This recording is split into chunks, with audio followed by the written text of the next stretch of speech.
Bem-vindo, Boa Luciano, noite. ao Amarelo. Boa noite. Tava falando aqui, né, que tem muita gente que veio te assistir. Tava convidando as pessoas para conhecerem o nosso perfil, né, dar uma passadinha para ver os nossos conteúdos.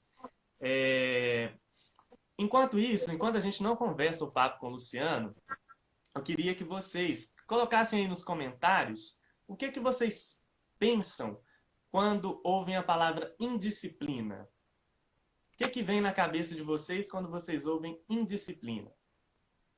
E aí, Luciano, para a gente começar, a gente costuma pedir para o nosso convidado se apresentar, né, e falar um pouco do envolvimento dele com a temática do dia. No seu caso, o seu envolvimento com a indisciplina. Você está me ouvindo bem? Estou ouvindo bem, Pedro? Olá, Pedro, então. Olá a todos que estão aí acompanhando, os que irão acompanhar depois. Eu sou Luciano Campos, sou professor da Universidade Federal de Ouro Preto. Venho trabalhando com essa temática, na verdade, há muito tempo, né, Pedro? Eu fui, durante 14 anos, professor da educação básica. Atuei como pedagogo na educação básica, nos vários níveis de ensino, e depois, dado até os problemas que eu via que as escolas tinham, né, eu resolvi seguir minha carreira acadêmica. Fiz um mestrado, doutorado discutindo essa temática, e desde então tenho na universidade estudado a temática, orientado estudantes, né, de mestrado em relação a ela. Então é isso, eu tenho estudado um pouco isso pelo menos desde os anos 2002. Perfeito, Luciano. E assim, a gente aqui, a nossa proposta é conversar sobre educação de uma maneira simples, mas sem perder a complexidade, embora possa parecer um pouco contraditório, e um pouco leve também. Eu queria que você dissesse então para a gente o que é indisciplina. Pois é, né? As perguntas que são simples, que todo mundo utiliza esse nome, esse termo no dia a dia, mas não é tão simples como parece. Na verdade, Pedro, se a gente for pensar, todos os professores no dia a dia vão utilizar esse conceito. Eu costumo dizer que até ali por volta dos anos de 1980, o conceito de disciplina e indisciplina eram amplamente divulgados, amplamente utilizados nas escolas. Ele começa a sofrer uma crítica enorme a partir dos anos 80, de modo que são conceitos que vão ser associados à chamada pedagogia tradicional, no nosso caso brasileiro, ao militarismo, né? Mas, mais recentemente, a gente começa com alguma facilidade a retomar esses termos. Então, de um modo geral, o conceito de indisciplina é definido a partir do conceito de disciplina. E o que seria disciplina? Como todas as pessoas sabem, toda escola, para que ela funcione, né, numa escola a gente reúne 300, 400 estudantes, reunimos numa sala de aula 40 alunos, para que a escola possa se organizar, ela tem aquilo que a gente chama de disciplina escolar, que é o conjunto de regras que tem como finalidade permitir que a aula ocorra, que as atividades escolares ocorram. A indisciplina seria justamente o contrário da disciplina, seria o incumprimento ou não cumprimento dessas regras. Quando a gente diz que um aluno cometeu um ato de indisciplina, é porque de alguma forma ele quebrou essa regra no âmbito da escola. Então, indisciplina se refere à quebra de regras que são mais propriamente escolares, são aquelas regras que têm uma validade mais direta associada à escola e ao seu funcionamento. E agora, pelo contrário, né? O que não é indisciplina? Porque parece que esse conceito aí também na literatura é um pouco assim nebuloso. As pessoas confundem disciplina, né? Sim, você está certo. Assim, note, primeiro, se a indisciplina se define a partir da disciplina, é preciso dizer que aquilo que é considerado regra está associado a cada contexto específico, está associado à cultura de uma instituição, à cultura de um povo. Ou seja, o que é regra em um lugar pode não ser em outro espaço. Portanto, o que também é considerado indisciplina num lugar pode não ser no outro. A indisciplina, então, está associada à cultura de uma localidade. Muitas vezes, o que vai ocorrer, Pedro, é que aquilo que a gente chama de indisciplina é, na verdade, um comportamento que não quebra nenhuma regra. Ele apenas mostra uma espécie de dissonância entre a cultura do estudante e a cultura da própria escola, né? Muitas vezes os professores, por questões que são ligadas a ele mesmo, o modo de perceber a vida, o modo de perceber a cultura, podem chamar de indisciplinado um gesto que para o estudante, no seu cotidiano, seria considerado normal. Então, há que se ter muito cuidado em classificar um comportamento como indisciplina sem se levar em conta o seu contexto. Perfeito. Gente, quem está chegando agora, né, o Luciano, ele foi meu professor na Universidade Federal de Ouro Preto. Ele ministrava umas disciplinas de educação e eu gosto muito do Luciano porque ele fala assim, né, sorrindo, e isso quer dizer que ele tem um envolvimento, ele gosta daquilo que ele faz, né, e dos temas que ele discute. Eu esqueci de falar no início que vocês podem interagir, né, pelos comentários. Nós temos também uma caixinha de perguntas. Vocês podem fazer perguntas ao longo da live e o Luciano vai respondendo aí. A gente vai separar um tempinho no final para o Luciano responder essas perguntas. Mas aí, Luciano, a indisciplina, né, ela é um tema que assombra, vamos dizer assim, assombra os professores, principalmente os professores iniciantes, né? O professor iniciante, igual eu, a gente sai da universidade, a gente cai na sala de aula e aí a gente percebe que esse assunto a gente não discutiu muito na universidade, a gente não está muito preparado para discutir em disciplina. Mas eu queria voltar na questão do conceito. Porque quando a gente vai para a mídia aborda a indisciplina, ela traz atos violentos, né, de violência como se fosse indisciplina. E qual que é a diferença de indisciplina e violência? Pois é, né, Pedro? Eu sou uma das pessoas que tenho dito aí, pelo menos desde os anos 2003, sobre a necessidade da gente fazer essa distinção conceitual. É bem verdade que distinguir indisciplina de violência não é algo tão simples, mas eu digo, é possível. Então eu vinha no seguinte raciocínio para as pessoas entenderem. Até 1980, por aí, tudo que ocorria na escola que era disruptivo, ou seja, que ia contra a regra, que criava algum problema na escola, a gente chamava de indisciplina. A partir dos anos 80, surgir nunca é um termo muito bom, mas vamos usá-lo, surge no mundo inteiro o fenômeno da violência escolar. E aí a gente observa um problema, começa-se a chamar tudo de violência. Ou seja, tudo que ocorre na escola que perturba o ambiente escolar vai ser conceituado de violência. E eu defendo que isso é um risco enorme. Por quê? O perigo de usar o termo violência para tudo é a gente tornar violento ou designar como violento comportamento simples que no contexto as pessoas não interpretam como violência. E se eu interpreto um comportamento simples de indisciplina como violência, há o perigo de eu dar uma resposta que não é uma resposta adequada. Por exemplo, desde que se começou a discutir muito violência, é comum que, às vezes, por um ato simples de indisciplina, os professores ou a escola acione a polícia, a guarda municipal ou a justiça, assim como também é comum que, por um ato mais grave, tipicamente um crime, um ato de violência, muitas vezes a escola trate aquilo como indisciplina. Portanto, você confundir as duas coisas não é algo bom. Mas como distinguir, então? Né? É possível, quando você observa a literatura, você pensar o seguinte: a indisciplina é a quebra de regras mais especificamente escolares, de regras que têm a ver com o funcionamento da escola. Por exemplo, é só na escola que a gente tem que levantar o dedo para poder falar. Por quê? Porque na escola existe uma regra da comunicação, não pode todo mundo falar ao mesmo tempo.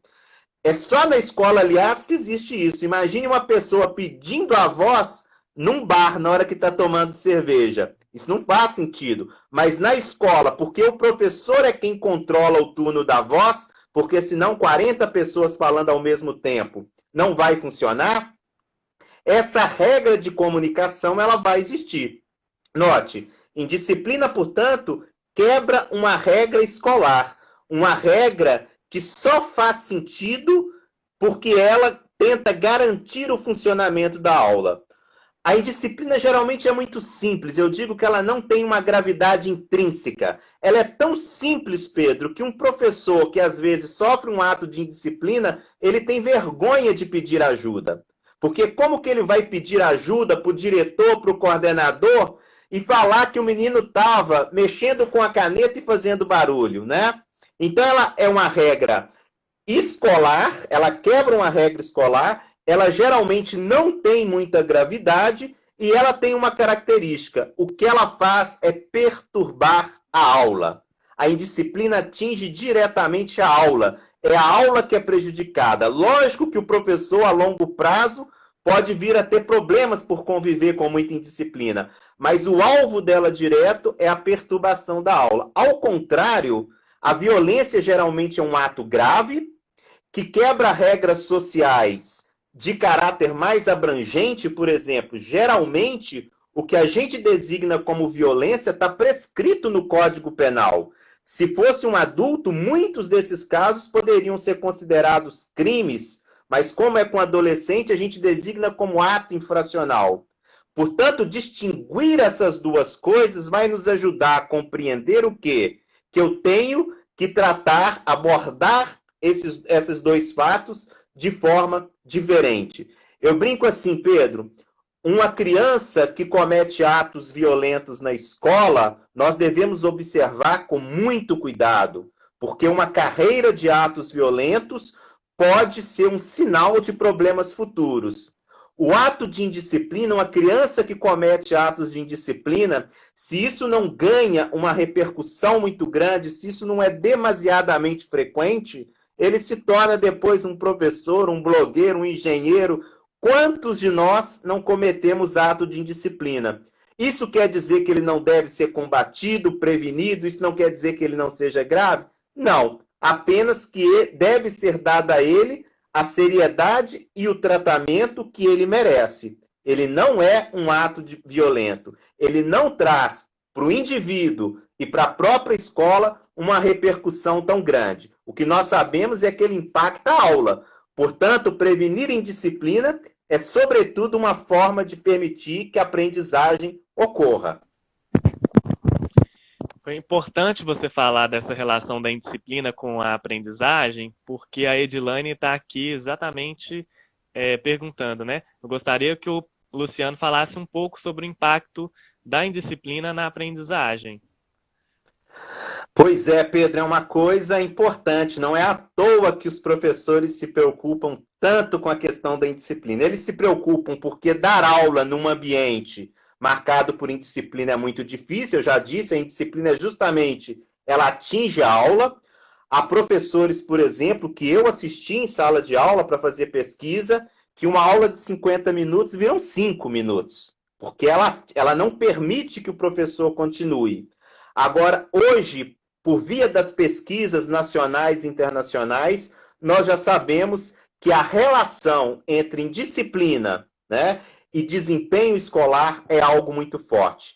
Isso faz com que a gente aconselhe os professores o seguinte: assim como nós cuidamos na escola, no nosso projeto pedagógico, no nosso cotidiano, para ter uma escola pedagogicamente preparada para ensinar matemática, história, química, geografia, nós temos que nos organizar para cuidar também da questão disciplinar. Porque ter uma escola com uma boa disciplina, e uma boa disciplina não significa alunos quietos e obedientes, depois nós podemos conversar um pouco sobre isso, porque nós podemos ter uma disciplina mais tradicional ou podemos ter uma disciplina democrática. Ter uma boa disciplina é um bom caminho para se ter aprendizagem. Essa é uma questão assim que a gente não pode ter medo de ser associado ao pensamento tradicional. As escolas que vão bem são escolas que têm regras, que as coisas funcionam e que as regras são acompanhadas de muita responsabilidade em relação aos alunos, de muito sentimento de justiça. Essas regras são aplicadas de modo firme, mas são aplicadas com justiça e com respeito aos estudantes. Então a Edilane está certa. Quer que a escola seja um ambiente em que as crianças aprendam, especialmente as crianças da camada popular, cuidem também da disciplina. Perfeito. Joyce, eu já vou fazer a sua pergunta, tá? Separei ela aqui. O Luciano começou fazendo a distinção entre indisciplina e violência, né? Ele disse desse caráter menos grave, né, dos comportamentos indisciplinados em sala de aula. Sei lá, um menino que tá com a bolinha de papel, né, na cabeça do outro e atrapalha a aula, né? Ele atrapalha o trabalho do professor. Mas o que a literatura diz, Luciano, da causa da indisciplina? Por que esse menino se comporta desse jeito, atrapalha a aula, atrapalha o clima ali? Quais são as causas da indisciplina? Pedro, se você perguntasse aos professores, como eu faço em muitos lugares, muitas palestras que eu vou fazer, as pessoas vão agir de forma simples. É bem comum, né, especialmente num pensamento mais conservador, pensar que se há indisciplina é porque não há punição. Ou seja, as pessoas associam que a indisciplina é fruto de um ambiente em que a punição não existe. Se a punição não existe, os meninos têm um comportamento de indisciplina. Nós podemos daqui a pouco conversar sobre a importância de algum tipo, vamos chamar de punição para as pessoas entenderem. Eu chamo de responsabilização, mas vamos usar esse termo. Ela é importante, sobretudo se bem aplicado. Mas eu queria contar uma coisa. As escolas onde mais se tem disciplina e os professores que mais garantem um bom clima disciplinar em suas aulas são professores que, curiosamente, punem pouco ou quase não punem. Porque o segredo não está em punir mais. Ao contrário, se você pune muito, é o sinal de que as coisas estão mal na sua sala de aula. Um professor que pune muito é uma prova de que há muita indisciplina.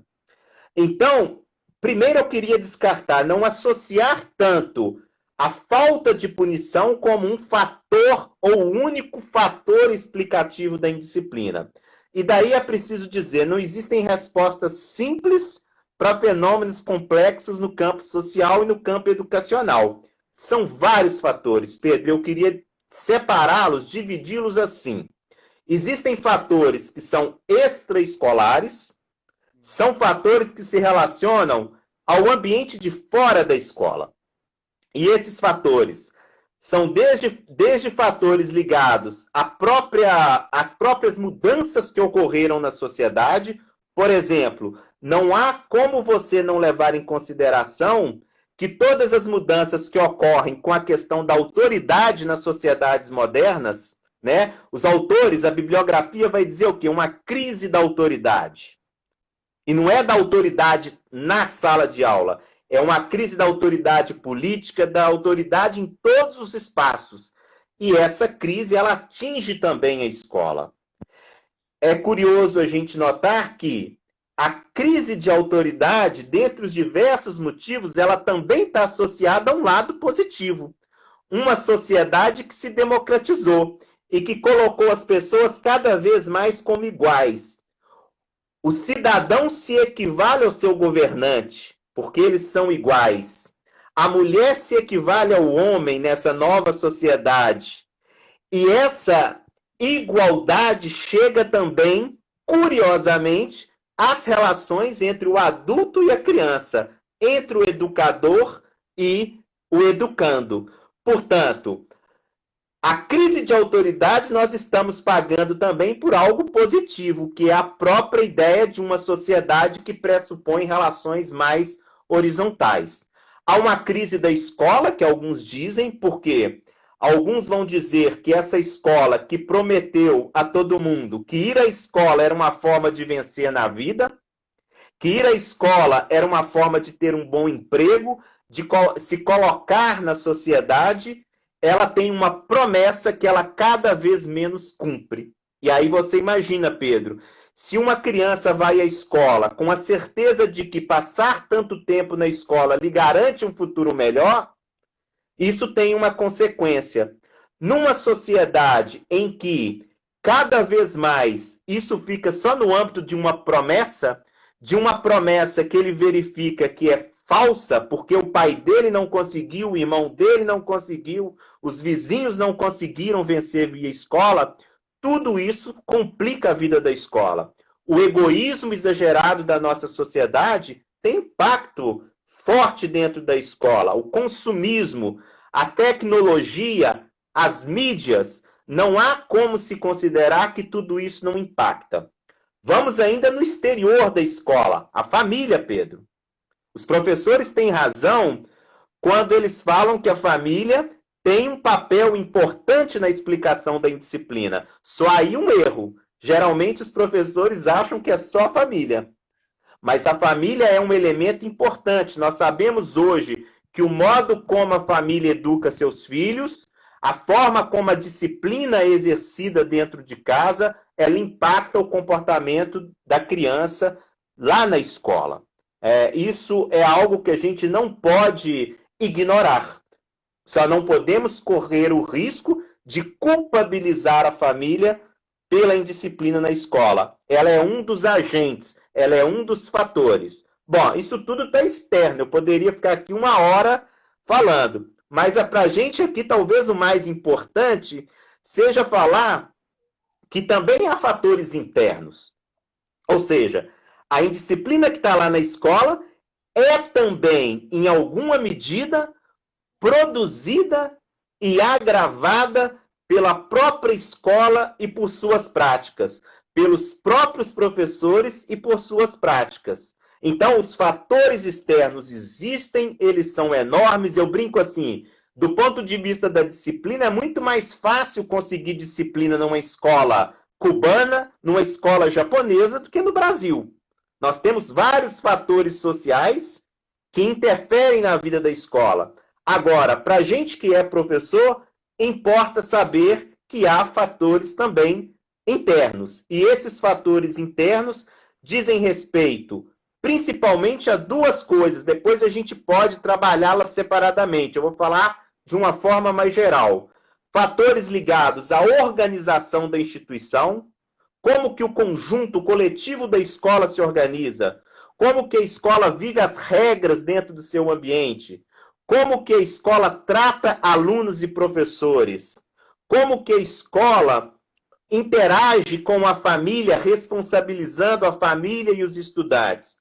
Mas, sobretudo, os que estão aqui são mais professores, as pesquisas mostram que o professor é um elemento fundamental. Ou seja, aquilo que o professor faz na sala de aula interfere muito no comportamento do estudante. Seja para prevenir os comportamentos de indisciplina, seja para ampliar os comportamentos de indisciplina. O professor que tanto reclama da indisciplina, ele pode ser um agente de prevenção ou ele pode ser um agente criador da indisciplina na sala de aula, a depender das suas práticas, da forma como ele se relaciona com os alunos, na forma como ele gere a sala de aula.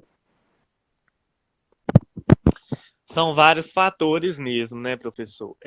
Eu sei que, assim, quando a gente vai conversar com outros professores, né, com colegas, principalmente, assim, mais velhos na docência, eles costumam se lembrar de uma época, assim, no passado, que não haveria indisciplina ou que supostamente os alunos eram mais comportados, que havia disciplina mesmo em sala de aula, né? esse saudosismo, quão verdadeiro é essa história de que antigamente era melhor, antigamente os alunos eram comportados, tinham disciplina? De onde que vem isso?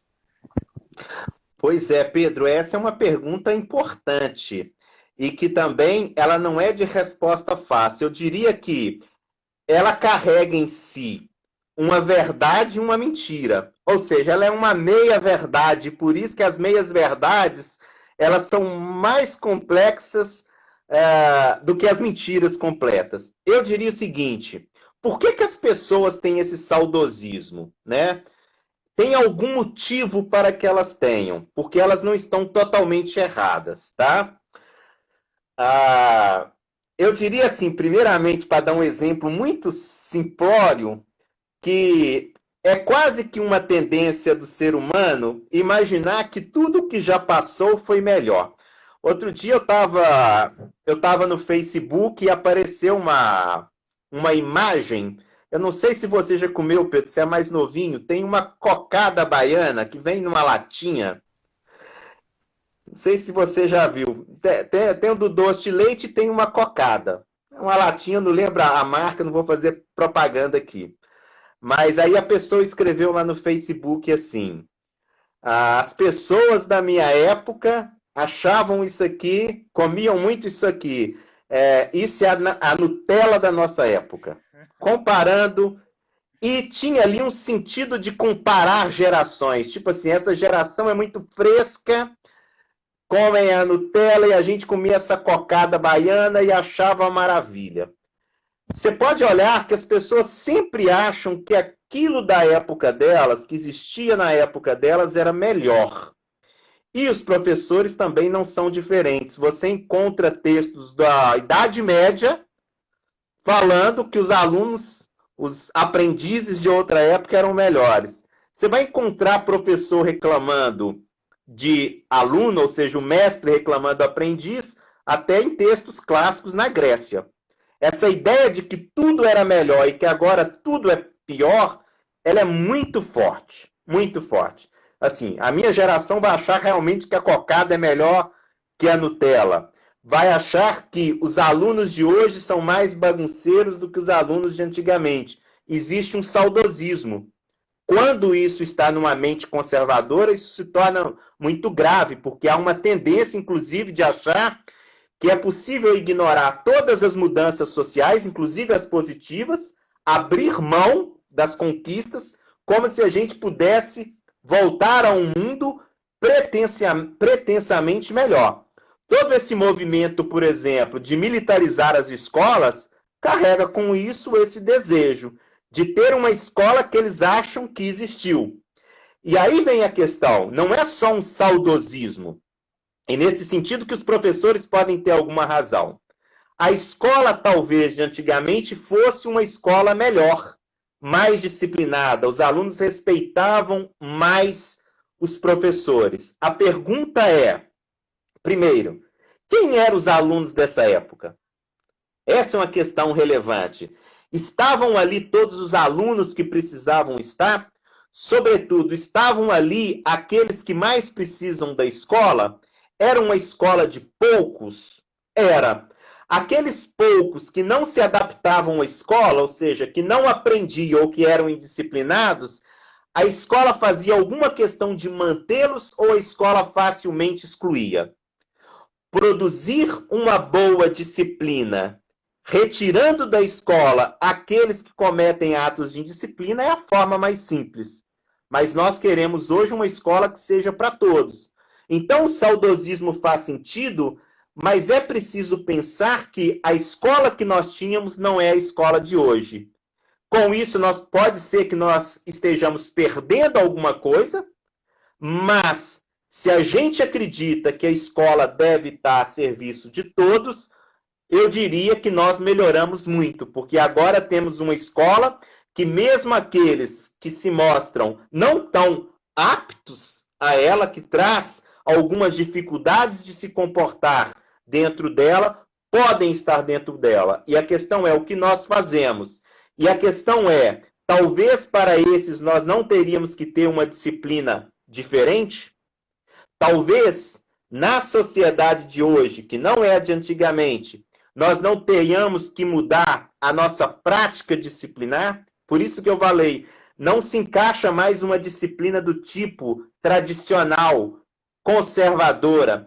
A disciplina, e eu digo, podemos usar esse conceito que nós queremos hoje, é uma disciplina democrática, que pressupõe práticas de respeito aos indivíduos, que pressupõe, sim, uma maior horizontalidade, mas, sobretudo, que pressupõe firmeza, mas respeito e justiça para com os alunos. É difícil educar um aluno de hoje quando você não consegue dialogar com ele num ambiente de respeito, de firmeza e de justiça. Perfeito. Eu estava relendo hoje um artigo de 1998 do professor Júlio Grospaquino, que também discute bastante a indisciplina, e ele falava sobre esse saudosismo, né? E aí ele ressaltou isso que você falou, que as escolas dos anos ali 60, 70 eram escolas elitistas, né? Não era o povão que estava na escola. E ele dizia também que não era respeito que a gente tinha, era submissão e coação, né? Que eram escolas mais militarizadas e religiosas também, né? Nós vamos ter, é isso mesmo, quer dizer, também que tipo de formação nós pretendemos para os estudantes, né? Eu não iria muito para essa linha também de achar assim, que as escolas que todas as escolas de antigamente não carregavam consigo um ambiente já de respeito e de diálogo. Eu acho que sim, os professores já há algum tempo tentam praticar um outro tipo de disciplina dentro do seu ambiente. Mas a pergunta que nós temos que fazer para o professor e para a sociedade de um modo geral é: que tipo de cidadão nós queremos formar? Porque quando a gente diz que a solução para a questão disciplinar é o militarismo, e eu não tenho nada contra militares, ao contrário, eu acho que, por exemplo, o pensamento de esquerda manda muito mal em relação aos militares, compreende muito mal o papel da polícia dentro da sociedade. Eu acho um erro das esquerdas. Eu acho que a esquerda costuma tratar a polícia muito mal, tal como a direita trata. Mas pensar que nós vamos resgatar, como alguns dizem, a disciplina por meio da militarização das escolas é um equívoco. Não só porque nós não vamos recuperar uma escola do passado, não só porque o militarismo, a forma de disciplina do militar, pode até servir mais ou menos para formar militar, mas para formar cidadãos, jovens, adolescentes, ela não vai funcionar. E tanto não vai funcionar, Pedro, que a gente já começa a ver aí equívocos. Equívocos, por exemplo, em regras que não se aplicam nos dias atuais, regras que não são compreendidas mais como regras, porque as pessoas compreendem como um ultraje aos seus direitos. Como hoje, por exemplo, você pode virar para um adolescente e proibi-lo de usar determinada mudança no seu uniforme, um brinco. Nós estamos vendo coisas mais graves, cabelo, Pedro, cabelo afro, em alguns lugares, virando motivo de discórdia. E algo que eu considero muito grave, nós não teremos uma escola mais disciplinada, uma escola onde se cria um ambiente de respeito às regras, de respeito à autoridade, de respeito aos estudantes, impondo uma disciplina de anos atrás. Não conseguiremos isso fazendo com que outras pessoas exerçam autoridade no lugar do professor. É necessário que a gente, se tem que resgatar algo, é resgatar a autoridade do professor. E não vamos resgatar a autoridade do professor colocando um policial dentro da escola para ser a figura de autoridade. Nesse sentido, eu acho que é uma política assim, equivocada, que a gente tem que ter cuidados. Eu, particularmente, tenho medo, por quê? Porque essas escolas, de fato, vão ter algum êxito. Concorda? Elas terão êxito. Porque, sobretudo, é muito provável que elas se façam com base na exclusão. Ou seja, o que as escolas militares farão com os alunos que não se adaptam a ela? Elas irão excluir? Como que essas escolas terão autonomia para utilizar regras e mecanismos que não são dados a outras escolas públicas? Tem aqui professores assistindo a gente. Eles sabem a dificuldade que é a relação com o Ministério Público, com a Justiça. E essas escolas, elas terão uma autonomia total? Então, essas são questões. Eu acho que a gente deve investir numa escola que busque um bom projeto pedagógico em que a questão disciplinar seja enfrentada, mas seja enfrentada num novo padrão. Nada de passado, uma disciplina democrática com respeito e com justiça. O Djonga, né, que é um rapper em BH, vocês devem conhecer, acho que o professor Luciano conhece, em uma das músicas dele, ele fala assim, dizem que eu só falo das mesmas coisas, é a prova que nada mudou, nem eu, nem o mundo. Então, eu acho que a escola, se ainda se discute em disciplina, se ainda é um problema, é porque a escola ainda não mudou as práticas disciplinares dela e precisa repensar isso por práticas que sejam democráticas, como você colocou. Aí eu vou colocar uma pergunta aqui na tela que fizeram para você. Em suas pesquisas, qual o papel da disciplina no contexto escolar? Porque, né, também ninguém defende que se acabe com disciplina, né, professor? Disciplina a gente precisa para tudo na vida. Então, qual o papel da disciplina no contexto escolar e qual a consequência da sua falta? Deixa eu voltar a pergunta para cá. Ok. Qual que é o papel? A disciplina nós podemos enxergá-la de duas formas. Ela cumpre basicamente dois papéis. E eu queria que as pessoas estivessem atentas aos dois, porque a gente só lembra de um. Eu digo que a disciplina, ou seja, esse conjunto de regras que tem na escola, ela cumpre um papel de fim e de meio educativo. Meio educativo por quê? Porque ninguém aprende sem regras. Ninguém. Você não aprende a dirigir sem regras, você não aprende na sua casa sem regras, você não aprende a costurar sem regras. Sobretudo quando você está num ambiente em que você tem que se submeter a uma autoridade. E não há problema nenhum em submeter a autoridade. A autoridade no mundo contemporâneo, ela é assim, eu sou autoridade em sala de aula, mas quando eu chego no ônibus, a autoridade é o motorista. Essa autoridade ela é fluida e cada um exerce a autoridade dentro do seu âmbito. Portanto, sem disciplina, não há meio para se garantir que a aula ocorra. Ela tem uma função pedagógica. Ela tem uma função de garantidora da aula, de garantidora do aprendizado. Portanto, é preciso abandonar essa ideia de que disciplina é algo militar, de que disciplina é algo conservador. Eu brinco assim, Pedro, é muito engraçado, porque nós pedagogos, nós na educação, somos muito adeptos de criticar a disciplina. Mas aí, quando nós observamos nossos alunos indo para a música, para o esporte, a gente fala, nossa, que bom, ele vai ficar mais disciplinado. Então, a disciplina é positiva na arte, ela é positiva no esporte, ela é positiva em vários lugares. Nós desenvolvemos projetos para as crianças falando que é bom para a disciplina. E aí, quando chega na escola, a gente fala mal. Não. A disciplina é importante. O respeito às regras, o bom convívio com as regras, ele é importantíssimo, ele é garantidor. Isso é dizer que a disciplina é um meio educativo. Mas ela também é um fim, Pedro. E aí que a gente não pode se esquecer. Numa sociedade em que há regras, em que a vida é feita de direitos e de deveres, peguem o trânsito, peguem o nosso relacionamento na rua, no shopping, ou seja, as crianças estão sendo preparadas e já vivem num mundo social em que elas são responsabilizadas pelos seus comportamentos e mais, que a gente espere que elas não só sigam as regras, mas que elas saibam criticar as regras. Portanto, se espera que na escola, se passando lá 10, 15, 20 anos dentro de uma instituição, que a disciplina escolar sirva também como aprendizagem da própria cidadania. Viver a disciplina dentro da escola é um aprendizado para viver na sociedade. Esse é o erro, volta à escola militar, não sei por que eu estou falando tanto dela hoje.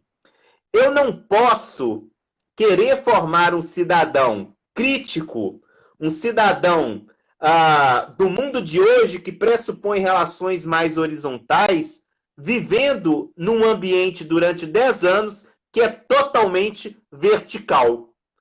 Ou seja, se essa sociedade é democrática, a gente deveria, de alguma forma, prepará-lo num ambiente que pressupõe a democracia, a crítica, o respeito. Por exemplo, é importante na escola, e por isso que educar é difícil, eu tenho que preparar meu aluno para obedecer, porque a vida social exige dele obediência. A palavra obediência é pesada, mas eu gosto de usar porque é obediência.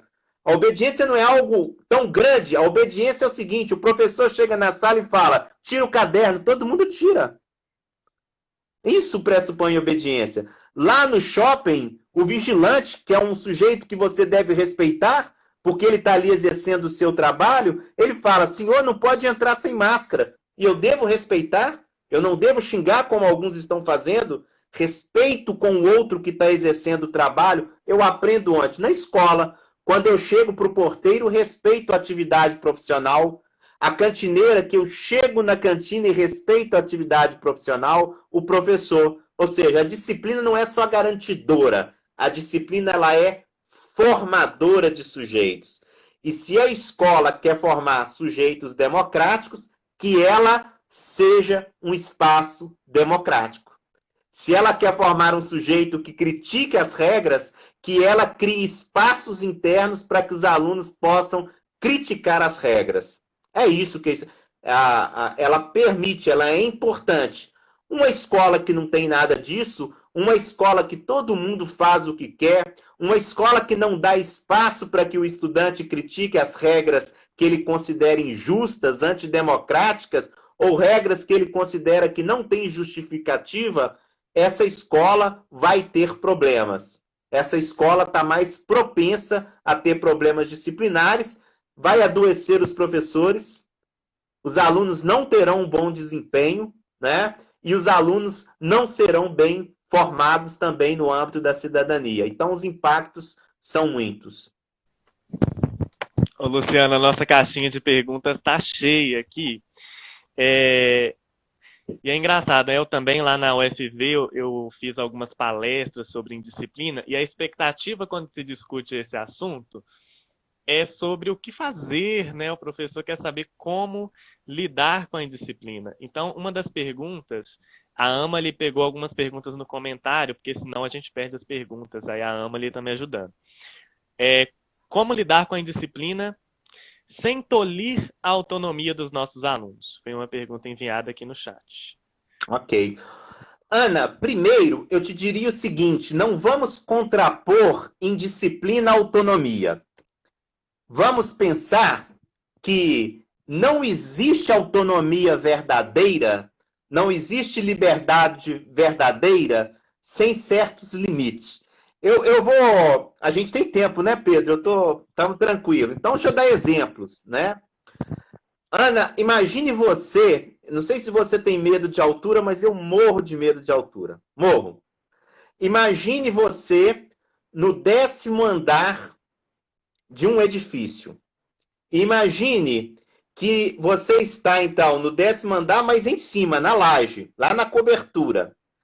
Imagine que nesse 10º andar não existe nenhuma barreira externa, não tem uma mureta de contenção, é aberto.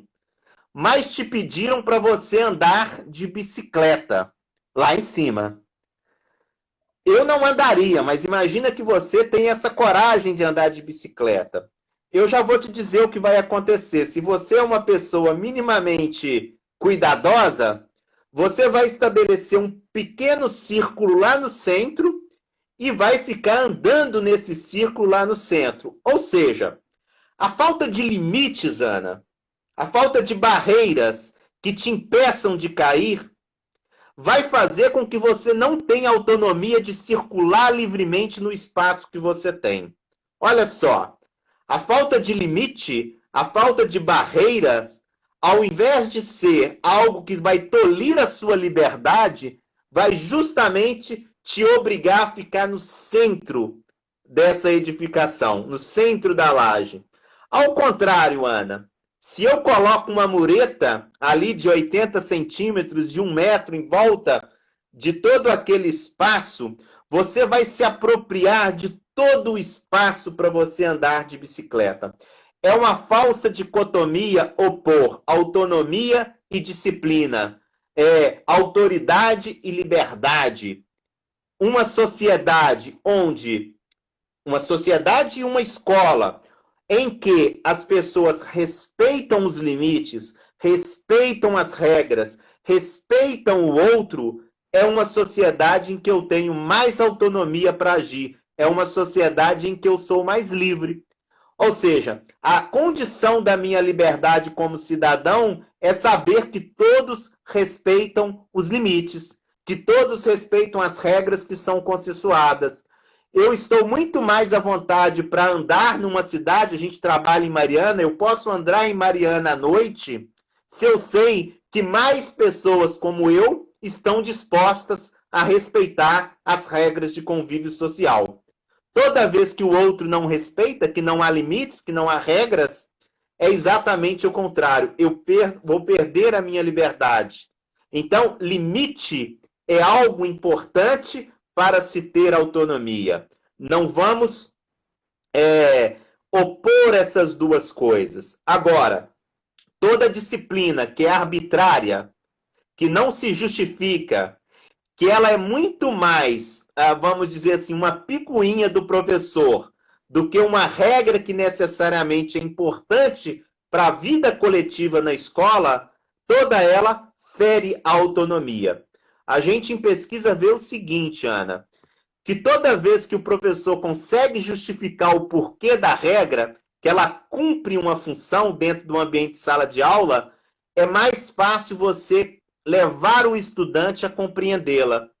Toda vez que a sua regra não é minimamente justificável, você vai encontrar dificuldades. Para dar um exemplo também, é muito mais fácil você explicar ao aluno por que ele não pode conversar na hora que você está dando uma aula. Por quê? Porque todo mundo entende que a conversa impede que a sua voz seja ouvida por todos. É muito difícil, Ana, você justificar para um aluno que ele não pode estar de boné na escola. Porque aí você não entra no âmbito da produção. Você entra no âmbito moral. E as escolas, convenhamos, inventam cada desculpa para justificar o boné. As escolas militares estão fazendo isso, mas as escolas normais também, as outras escolas fazem isso. Como que eu justifico que não pode usar boné? Eu já vi escola falando assim, ô Pedro. Não pode usar o boné porque senão eles colocam droga dentro do boné. Aí o menino pergunta, por que existe mochila? Pode colocar na mochila, pode colocar no bolso. É uma coisa que não faz sentido. Fazer um apelo moral é uma falta de respeito a boné. Isso para uma sociedade mais antiga de fato faz. Ah, mas teremos ambientes em que será proibido. Ótimo, tranquilo. Mas a escola precisa ser esse ambiente? Então, eu não quero entrar aqui na briga se tem que usar o boné ou não. Estou dizendo, se você quer fazer uma regra de disciplina desse tipo, você encontrará dificuldades. O boné especificamente porque eu conheço pessoas, Pedro, que eu nunca vi sem boné. O boné faz parte da identidade. Nós estamos enfrentando esse problema com o celular. O celular não é mais um objeto. O celular se tornou parte do corpo. E se ele é para mim, que sou adulto, imagino para um adolescente. E com isso não quero dizer que tenha que usar o celular na escola, só quero dizer que isso implica em uma discussão muito mais profunda com os estudantes sobre o uso do celular, o que envolve algum tipo de negociação de quando pode e de quando não pode, do que uma mera proibição, porque fazer essa justificativa será difícil, porque mesmo os professores irão utilizar o celular em algum momento na escola. Regras que se justificam são regras que respeitam mais a autonomia do estudante. Regras que não se justificam é como se você estivesse tolhindo a liberdade dele. Gente do céu, como é que eu vou fazer? O tempo está acabando, eu quero ouvir mais o Luciano. Pessoal que está comentando, aqui no Amarelo a gente costuma assim, ler muitos comentários, eu estou vendo que vocês estão participando bastante. O Luciano, como diz o Ciro Gomes, o Luciano trouxe a turma boa dele. Tá todo mundo aqui, já falaram até do sogro. Vamos ver aqui mais uma pergunta. Quais estratégias o professor pode adotar para não aumentar a indisciplina em sala de aula? Ou para reduzir a indisciplina em sala de aula? Ok, boa, Pedro. Assim, Pedro, uma das coisas que eu estou me dedicando muito, que eu acho importante, é que nós sabemos o seguinte, que por máximo que, de fato, os fatores externos e mesmo os fatores da instituição tenham ampliado os problemas disciplinares ou possam ampliar os problemas disciplinares, por máximo que haja um discurso de que a escola está difícil, que os meninos estão difíceis, quando a gente vai para a escola observar, e aí os professores que estão aqui também vão concordar comigo, há professores que lidam melhor com os problemas disciplinares. Ou seja, quando a gente filma uma sala de aula, a gente observa uma sala de aula, a gente vê que há professores que têm muita indisciplina, há professores que têm mais ou menos e há professores que têm pouco. Eu diria o seguinte, todo professor tem disciplina, porque a indisciplina ela faz parte da escola. Um lugar que ninguém quebra a regra em algum momento não existe. Até na faculdade vai ter indisciplina. Até numa palestra vai ter indisciplina. A questão não é se tem ou se não tem, é o quanto tem. Porque a indisciplina, ela não é, a gravidade dela não se mede intrinsecamente, ela se mede pela repetição. Quanto mais tem, pior, porque inviabiliza a aula. Então, olha, o que a gente tem descoberto, Pedro, e várias pesquisas no mundo inteiro, é que alguns professores previnem melhor a indisciplina. E outros não só não previnem, como agravam a indisciplina. Como você disse que a gente está indo para a reta final, eu não tenho como detalhar isso, mas de modo geral é o seguinte, como que alguns professores conseguem prevenir? Primeiro, vou falar algumas coisas, não vou dar conta de falar tudo, mas primeiro, não é punindo. Não são os professores que mais punem, mas no geral são professores o seguinte, que pensam, eu gosto de traduzir isso em forma como o professor raciocina. É o professor que pensa assim, escola é um lugar que tem regras. Os estudantes não são anjos dispostos a obedecer essas regras. Eu sou a autoridade, o responsável por fazer com que a aula ocorra. Portanto, eu, na minha sala de aula, vou me colocar como autoridade, vou colocar regras para eles de modo firme, dizendo para eles como que eu gosto que a minha aula ocorra. Eu assumo essa responsabilidade como uma tarefa minha. Os professores que agravam o problema são geralmente professores que pensam assim, se os meninos não respeitam as regras, não é responsabilidade minha. Alguém deveria ter feito isso.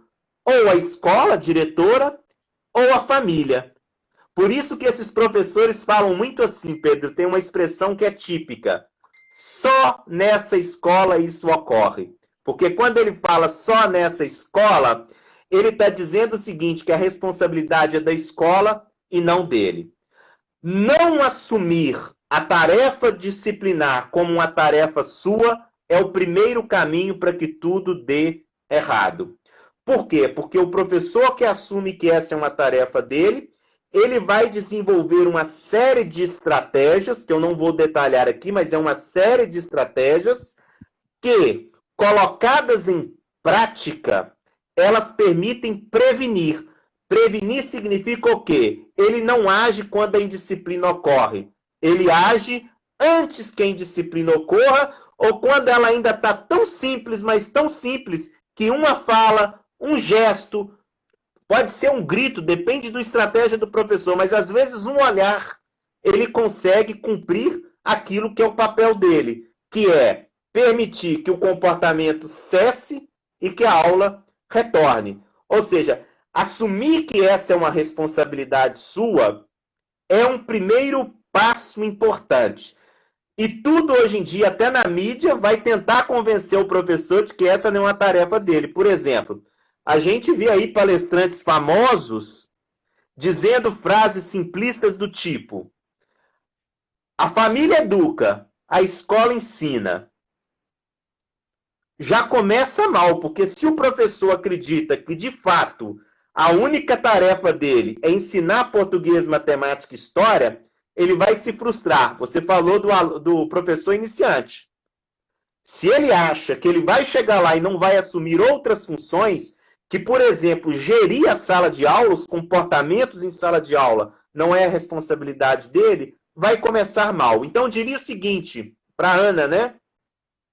Assumir essa responsabilidade, ter boas atitudes na gestão da sala de aula, na relação com os alunos e na forma de exercer autoridade em sala de aula. Há uma série de comportamentos que a gente pode indicar livros, ou podemos fazer uma própria próxima live para focar nisso. E os professores, e aí a Ana fala uma coisa importante. A Ana falou assim, e os professores que agravam? Eles agravam porque eles não fazem nada disso. Eles não têm nenhum comportamento que ajuda a prevenir. Esses professores só chegam depois, Pedro. Eles chegam quando a indisciplina já aconteceu, quando a indisciplina já não é um ato de um, mas já são 30, quando a indisciplina não é algo simples, ela já é algo complexo. E quando ela é complexo, mais grave, quase professor nenhum consegue lidar com ela. Só para não dizer que eu não dei exemplos... Estava falando, você ia dar um exemplo, né? Não era isso? Uhum. Bom, eu ia falar um pouco porque eu estava querendo discutir o seguinte, na verdade, né, Pedro? Há alguns professores que, de alguma forma, têm uma melhor disciplina em sala de aula e outros a disciplina ela é mais problemática. Isso tem a ver com a prevenção, ou seja, não com a punição. Alguns professores chegam primeiro, ou seja, eles agem sobre a indisciplina no início, quando ela está se iniciando ou quando ela ainda não está muito grave. Outros professores chegam depois. Na literatura a gente fala que são professores que não agem, eles reagem à indisciplina. E aí eu estava dizendo o seguinte, alguns professores, além de não prevenirem, eles ainda agravam o problema disciplinar. Agravam como? Especialmente uma coisa que eu queria chamar a atenção aí das pessoas, especialmente quando eles vão intervir sobre um comportamento de indisciplina. Esse é um momento que eu chamo assim de crítico. Por quê? Porque o professor, se ele atuar de uma forma, ele pode ser mais bem sucedido. Se ele atuar de outra, ele pode complicar a questão disciplinar dele em sala de aula. Note, por exemplo, os professores que previnem bem a disciplina, geralmente, eles agem de forma rápida e precoce. O que é agir precocemente? Imagine que você entrou em sala de aula, Pedro. Eu estou aqui passando um filme de quando eu dei aula, né, de educação básica. Você chega e tem um aluno pendurado na cortina da sala. Um professor que age precocemente, ele já chega, às vezes basta um olhar para um aluno. Às vezes ele chega e fala, tira a mão da cortina. Por quê? Ele percebeu muito previamente que se aquele menino se pendurar na cortina e a cortina cair, além de um prejuízo, você sabe o que são adolescentes. Eles vão rir a aula inteira, eles vão gritar e você vai perder o controle. Há professores que um olhar, um gesto, né, uma palma, eles chegam muito rápido e aquilo que é simples continua simples. Outros professores vão chegar depois que a cortina caiu e depois que todo mundo está gritando. A intervenção breve, por exemplo. Alguns professores observar isso em sala de aula. todas as intervenções deles são curtas. Eles falam assim: Pedro, chega. Pessoal, vamos lá. Olha, não passa de 2 palavras. Às vezes ele olha, às vezes ele bate uma palma, né? Depende de como que ele já criou isso com o estudante. É breve, é curto, é rápido. Outros professores vão prolongar isso, Pedro. Imagine quantas vezes vocês viram como estudante e o professor vira e fala assim, olha para a turma e fala, não. Gente, não estou acreditando. Isso está acontecendo de novo. Não, gente, hoje está muito difícil. Aí ele começa a prolongar essa intervenção. Geralmente essa intervenção é feita de uma forma de queixa. Eu vi professores assim, Pedro, que vão pedir, logo hoje, gente, eu estou passando mal. Eu brinco assim, professores, o aluno não vai ligar que você está passando mal. Ele não vai fazer esse tipo de negociação com você. Então, uma boa intervenção é uma intervenção breve. É uma intervenção privada sempre que for preciso, né, Pedro? Você não chamar a atenção do aluno na frente de todo mundo. Se for necessário chamar na frente de todo mundo, não foca no indivíduo, foca no ato que ele está cometendo. É diferente eu falar assim, Pedro, não atrapalha a aula. Ou eu falar assim, Pedro, você é muito chato. Ou eu falar, Pedro, você hoje está difícil. Eu posso focar no comportamento. Eu digo, se você ficar conversando alto, eu não vou conseguir dar a aula. Olha só, eu estou justificando a minha ação com base no seu comportamento e não em você.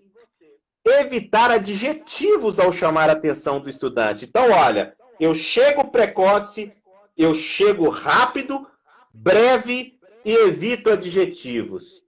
Imagine, Pedro, se você já ouviu isso, se você tem irmão, eu chego e falo assim, não, Pedro, nem parece que você é irmão daquele menino da 8ª A, seu irmão é tão quietinho, então eu comparo você a uma outra pessoa.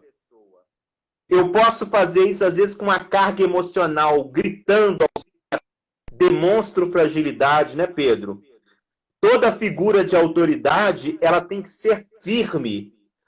Demonstrar carga emocional exagerada, imagine, Pedro, se a gente vê um policial na rua com uma carga emocional exagerada. Tudo que a gente não acredita é que ele seja uma autoridade. Imagina o seu pai com uma carga emocional exagerada, ele não se coloca como autoridade. O professor também, o máximo possível, tentar evitar adjetivos, evitar carga emocional, evitar sermão, Pedro. Parar a aula durante 10 minutos para fazer um sermão para os alunos. Eu vi aula que os meninos falavam assim, professora, continua a sua aula aí. Então, olha, a intervenção ela é um momento muito peculiar. Por quê, Pedro? Olha só. Se eu faço uma intervenção carregada de adjetivos, às vezes até de preconceito, que expõe a individualidade do aluno, e eu estou com um sujeito que tem 14 anos de idade dentro da sala de aula. Com 14 anos de idade, você concorda que a pessoa mais importante para ele é a mãe e o professor? Não é mesmo, né? Quem é a pessoa mais importante para um menino de 14 anos? Quais são as pessoas relevantes que ele leva em consideração? E os amigos, É lógico.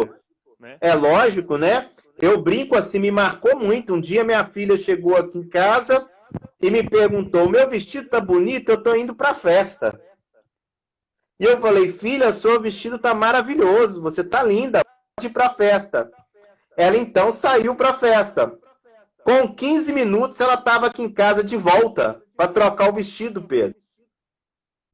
O que importa não sou eu dizer que ela tá linda, o que importa são as amigas, o que elas disseram sobre o vestido.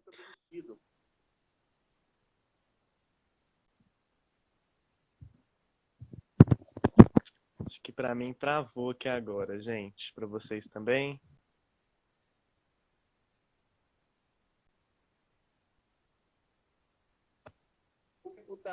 Doutor, eu estou expondo, então, aquele adolescente, a gente diz o seguinte, que eu fiz com que ele perdesse a dignidade.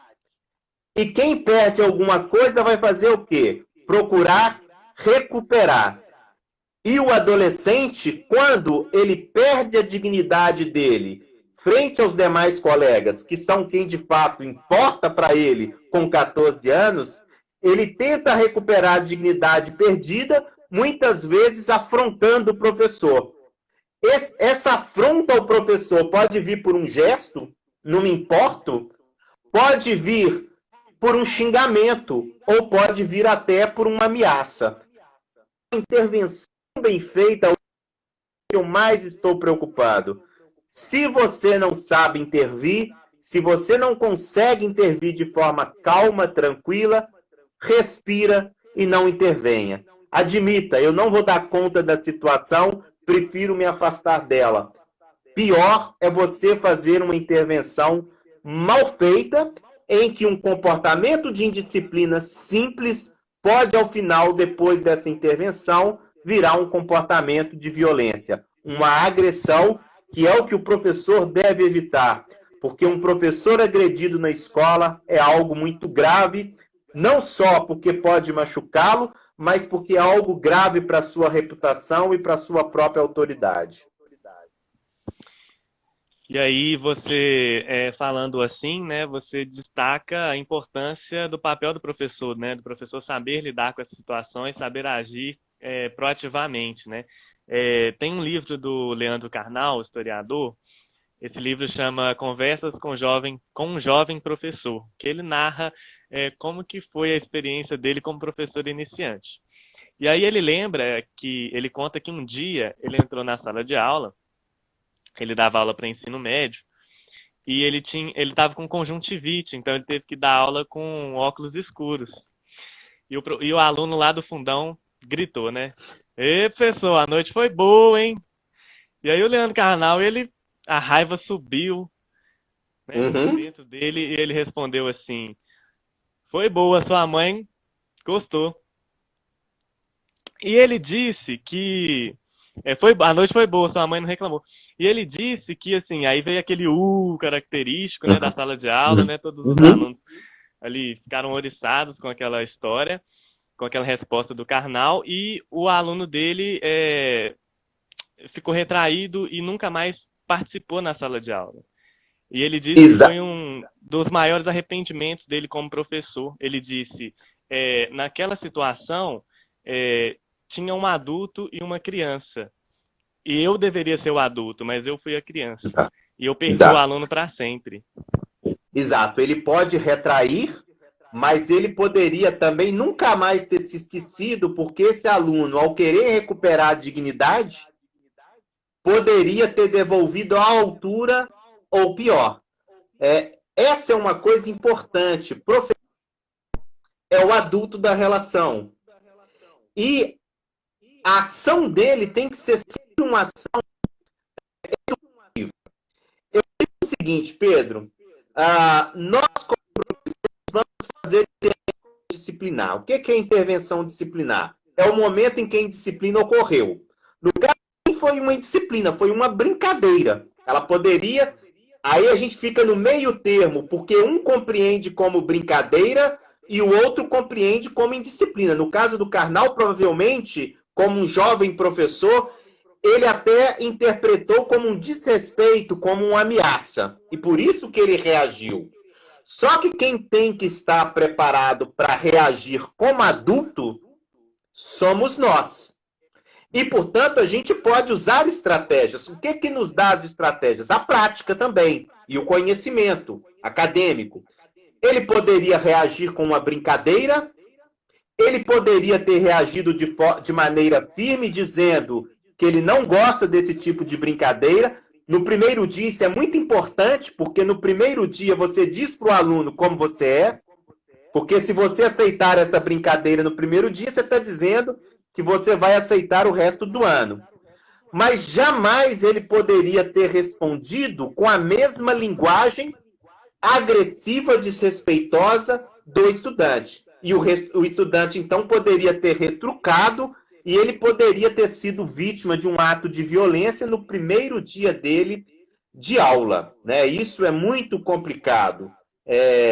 Você, então, tem que agir de forma o seguinte: respira, e eu aconselho os alunos a pensar assim, os jovens professores. Por que eu intervenho disciplinarmente? Por dois motivos básicos. A gente tem que aprender isso. Eu intervenho para cessar o comportamento e retomar a aula. Esse é o objetivo de uma intervenção disciplinar. O aluno falou isso comigo, eu intervi, ele parou e eu retomei a aula. O aluno fez um barulho com a carteira, eu intervi, ele cessou, eu recuperei a aula. É para isso que eu intervenho. Eu não intervenho para pagar sermão, eu não intervenho para descontar a minha raiva, eu não intervenho para passar lição de moral para o estudante. Aliás, se eu sou firme, mostro para ele que ele está errado e retomo a aula, eu mostrei algo para ele já. Eu não preciso expor, eu não preciso utilizar a minha intervenção disciplinar para expor o estudante e nem para castigá-lo. É muito simples, eu quero interromper o ato que incomoda a aula e retomar a aula. Vira um mantra, assim, né? Porque senão eu vou intervir pensando em outras coisas. No caso dele, ele não interviu só para cessar e recuperar a aula. Ele queria outra coisa, né? Ele se sentiu ameaçado, fragilizado frente a esse estudante. Isso é comum, a gente se sente mesmo. Mas como adulto e com uma preparação, a gente intervém de forma diferente. É engraçado, eu estou lembrando aqui uma coisa que você falou no início, né, Pedro? Você falou assim, eu cheguei lá como professor iniciante e eu não fui preparado para isso. Não é só você. É porque, infelizmente, as nossas faculdades que formam professores ainda cometem um erro fundamental. Nós somos uma profissão do relacionamento. A nossa profissão se funda na relação com o outro. Eu brinco assim, quem não gosta de relar, porque no fundo é isso. Relacionar é relar. Quem dá aula para criança aí, as crianças relam.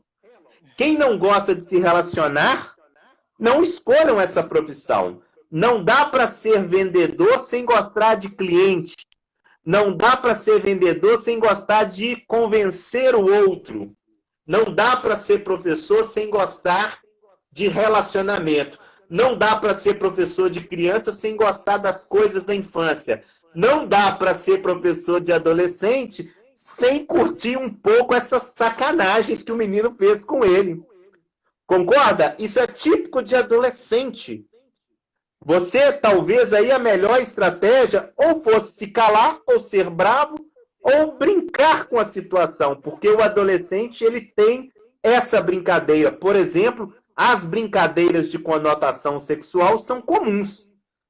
Entre eles, por exemplo, se você toda hora interferir, você vai ter problemas. Talvez você tenha que intervir quando? Quando ela agride, quando ela vitimiza. Mas quando ela fica na esfera do deboche, entre adolescentes, você não vai dar conta de intervir, sobretudo intervir de forma moralizante toda hora. Ai, gente, eu poderia ficar ouvindo o Luciano falar 24 horas, mas infelizmente a gente tem que encerrar. O Luciano também participou, né, recentemente do podcast da Folha de São Paulo, né? Isso. Quem quiser dar uma pesquisada lá no Spotify, no podcast da Folha, Folha na Sala que chama. O Luciano participou, acho que foi um dos primeiros episódios do podcast. Luciano, eu já queria te agradecer a sua participação, né? É um assunto assim que não se esgota fácil e é muito complexo, né? A gente poderia passar dias aqui falando sobre isso. Quem sabe a gente faz uma live versão, né, a continuação, já que você propôs, né? Vou aceitar. Te agradecer, dizer também para quem está acompanhando a live que amanhã a gente já vai postar umas indicações de materiais, né, para quem quiser saber mais sobre indisciplina, aprofundar nesse assunto. O Luciano vai indicar alguns materiais e a gente vai fazer um post com as indicações dele.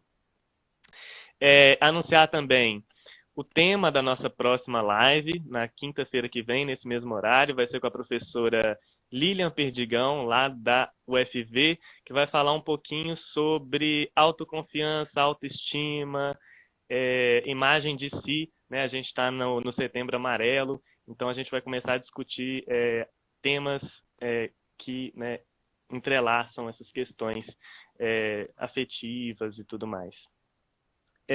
Deixa eu ver aqui se tem mais alguma coisa para falar. Estamos também para lançar, Luciano, um evento online do Amarelo, com palestras, minicursos. Agora tem que ser online, né? Porque questão de pandemia e tudo. Mas a gente vai dar mais detalhes sobre isso e também o nosso podcast. Vamos imitar a Folha de São Paulo. Vamos fazer um podcast também, eu e Amali, e vamos convidar pessoas também para discutir temas da educação.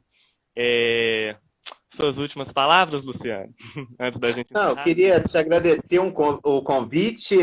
Eu sempre te admirei muito, desde que você era blogueiro do Cruzeiro. Nós estamos, não sei se ainda você nós estamos numa fase difícil, né, para o nosso time. Então vamos falar de escola, que eu acho que a gente faz melhor. Então eu queria dizer para todos que acompanharam, os que vão acompanhar depois, a importância de tratar esse tema de uma forma séria, a importância de se incorporar a discussão sobre a disciplina escolar nos projetos pedagógicos, a importância de a gente aprender com a nossa prática, ou seja, com aquilo que dá certo no nosso dia, na nossa experiência, mas também dizer que é um campo vasto de produção acadêmica, de acadêmica séria, de pessoas que vão à escola, que entrevistam alunos, observam as salas de aula, e essa literatura está aí disponível. Esse é um campo também a ser explorado nos mestrados, nos doutorados. O Pedro recentemente defendeu uma dissertação sobre esse tema. E é importante buscar conhecimento. A gente não pode fazer da questão da indisciplina só um espaço de queixa, só de reclamação na sala de professores. A gente deve agir no sentido de melhorar a nossa escola do ponto de vista disciplinar, porque a escola é o lugar que a gente vive. E quanto mais ela for um espaço alegre, de respeito, um espaço em que a gente goste de estar, melhor será a escola para a gente, melhor será a escola para os nossos estudantes e melhor nós teremos uma escola para a nossa sociedade brasileira, que é tão desigual e que a escola cumpre um papel tão importante para a gente resolver os problemas graves desse Brasil. Então, foi um prazer estar com você aqui, um prazer estar com todos. Um grande abraço. Eu estou muito recentemente no Instagram, mas no Facebook eu mexo muito. Quem quiser entrar em contato, também fica à vontade. Boa. Boa você falar esse negócio da reclamação, porque a gente reclama muito e reclamar não adianta nada, né? Não resolve nada. Vamos agir aí, vamos estudar e agir. Pessoal, a turma boa do Luciano, viu? Uma turma muito boa aí, Luciano, que você trouxe. Queria agradecer vocês, dizer que para vocês acompanharem os conteúdos, a gente costuma interagir mais, mas hoje foi assim, para ouvir o Luciano, porque disciplina é um negócio. Enfim. Boa noite a todos, a gente espera vocês também na próxima live com a Lilian. E até mais, pessoal. Abraço.